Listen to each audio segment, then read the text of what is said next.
और सीधे रुख करेंगे भारतीय जनता पार्टी की प्रेस कॉन्फ्रेंस का। गौरव भाटिया संबोधित कर रहे हैं। तथ्य रखता हूं, पश्चिम बंगाल सरकार ममता बनर्जी के आदेश पर क्या कर रही थी।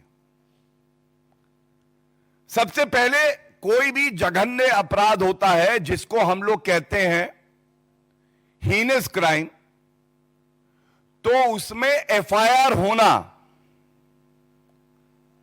यह अनिवार्य है। यह हमारे देश का कानून कहता है।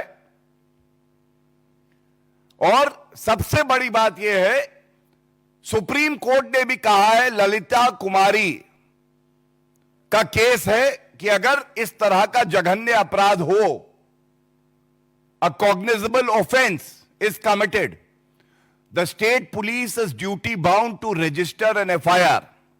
पहला तथ्य, क्या ऐसा हुआ जब यह जघन्य अपराध किया गया तो दुख की बात यह है कि एफआईआर नहीं करी गई, बल्कि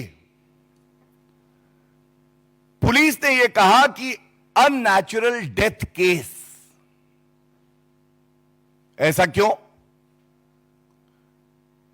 क्योंकि पीड़ित परिवार का जो दलील कोर्ट में है, इस पे ध्यान दीजिएगा।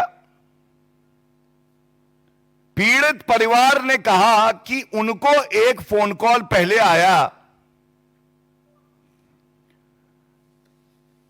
और इस फोन कॉल में उनको बताया गया कि आपकी बेटी, जिसने रात में ही अपने परिवार से, अपने पेरेंट्स से बात करी है, उसकी तबीयत खराब है।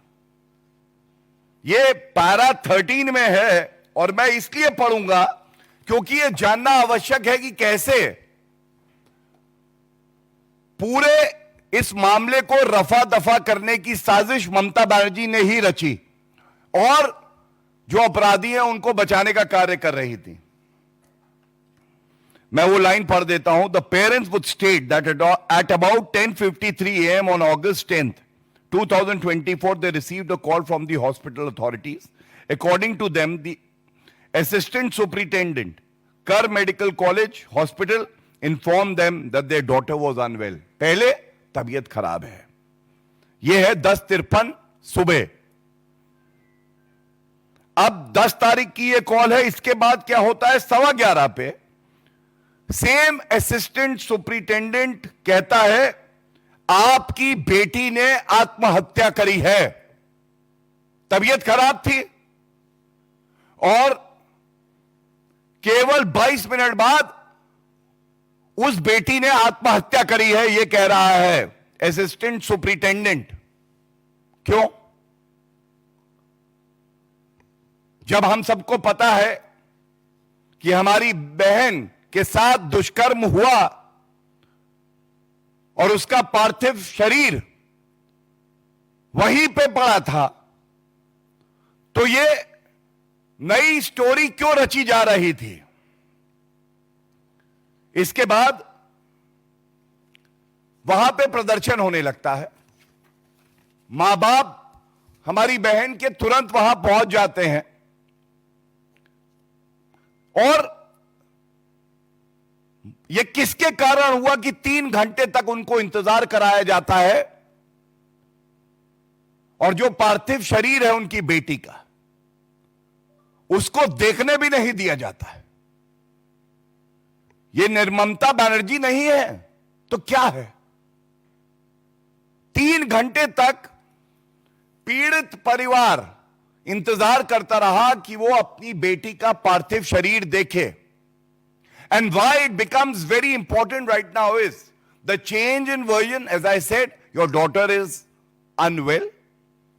Your daughter has committed suicide. And then when they reach, they are made to wait for 3 hours. And ultimately they discover that the body of their child is lying there and they were made to wait for 3 hours. So this is the first attempt to shield the perpetrators of crime. Second, FIR लिखी जानी चाहिए थी तुरंत. यह बड़ा मुद्दा है और यह पीड़ित परिवार ने उठाया है. प्रिंसिपल की जिम्मेदारी थी, प्रिंसिपल को FIR दर्ज करानी चाहिए थी, लेकिन FIR नहीं दर्ज कराई जाती है. कहा जाता है अननेचुरल डेथ केस है.